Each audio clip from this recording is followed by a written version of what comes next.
يامي يامي. بسم الله الرحمن الرحيم. النهاردة هعمل بيتزا.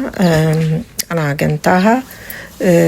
دولي 4 كوبايات من الدقيق وعليهم 1.5 كوباية المية وخميرة طبعا وملح، وحط عليها زعتر على فكرة العجينة، ونص معلقة ملح. وعجنتها كويس جدا. كل ما تعجنيها تبقى العجينة أحسن، كل ما تعجنيها يعني أكتر كل ما تبقى أحسن معاكي. سبتها نص ساعة خمرت زي ما انتوا شايفين، وديني رجعتها زي ما كانت اهي. طلعت منها الهواء خالص عشان اعرف اعجنها. عجنتها هنا وهقسمها دلوقتي. هقسمها. دي هتطلع معايا 3 صواني، قطعتها ل3. الصواني مقاسها 30. ادينا اهو بقسمها 3 كور، يعملوا 3 صواني. ولو طلعت منهم حتة عجينة زيادة ممكن اعمل واحدة صغيرة. بس كده سبتها تستريح شوية، وبعدين فردتها براها. العجينة طرية جدا وبتفرد معايا.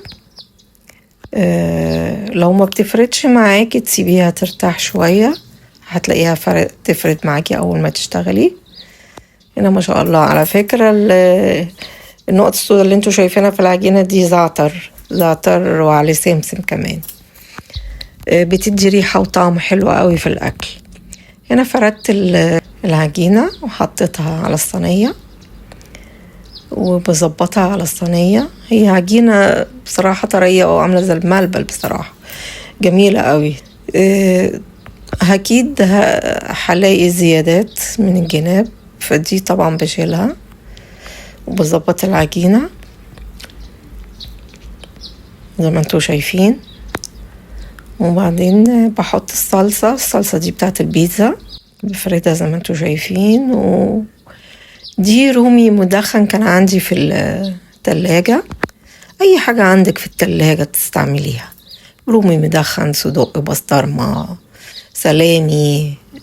ممكن تعمليها مارجريتا من غير اي حاجة. ممكن تعمليها بالفلفل بس وزيتون. ممكن بالتونة، بالأنشوجة. كل دي حاجات. باللحمة المفرومة معمولة على الصاج. ممكن اللحمة بفتيك تشوحها كده وتتحط. اي حشو انت عايزاه ممكن تحطيه. بعد كده بتحطي الزيتون والفلفل. انا بصراحة بحب الفلفل كتير، بيدي طعم وريحة جميلة جدا في الاكل، طعمها حلو قوي.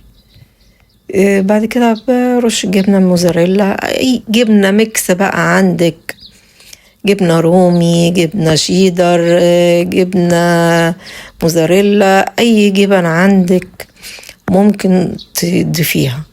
هنا انا بحط الجبنة، وفي الاخر بقى برش شوية زعتر في الوش كده.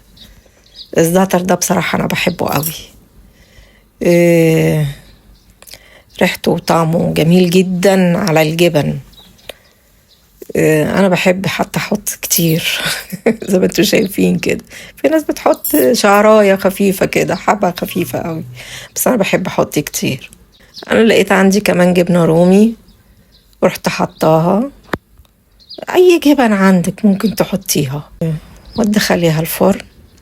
دي حفيدتي بقى صممت تعمل معايا بتاعتها، هي بتحبها مارجريتا، وقالت لي يا تيتا لازم افرد بتاعتي معاكي ومش عارف ايه. قلت لها افردي.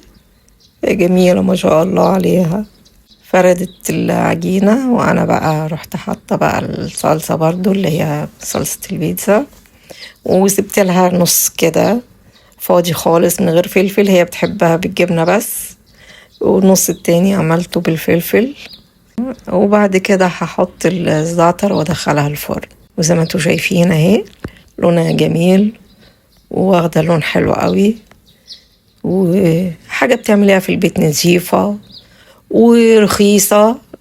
يعني بيتزاية زي دي بره مبقاش مليانة كده كمان. حاجة نظيفة انتي ضمناها. دي المارجريتا التانية بتاعت حفيدتي، استوت برضو، وهما حاجة مش مكلفة خالص. وبالهنا والشفا على قلوبكم.